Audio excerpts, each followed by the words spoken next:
కాకినాడలో ఏదైతే తాజాగా అమ్మోనియానికి సంబంధించినటువంటి ఫ్యాక్టరీతో పాటుగా గ్రీన్ ఎనర్జీకి సంబంధించినటువంటి శంకుస్థాపనలు ఒక గొప్ప విశేషం అయితే, విశాఖపట్నంలో ఐటీ రంగానికి సంబంధించి కీలకమైన అడుగులు పడబోతున్నాయి. కాగ్నిజెంట్ సంస్థ ఈ నెల 26వ తారీఖునే 800 మంది ఉద్యోగులతో కార్యకలాపాలు ప్రారంభించడానికి రెడీ అవుతోంది.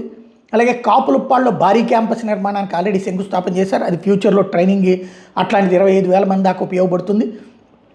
మరొక వైపున టీసీఎస్ కూడా అతి త్వరలోనే దాని కార్యకలాపాలు ప్రారంభించడానికి కూడా రెడీ అవుతుంది. తద్వారా భారీ ఎత్తున మనకి ఉపాధి అవకాశాలు, అది ఫిబ్రవరిలో టీసీఎస్ తన కార్యకలాపాలు ప్రారంభించబోతోంది, ఏదైతే ట్రైనింగ్ లాంటిది.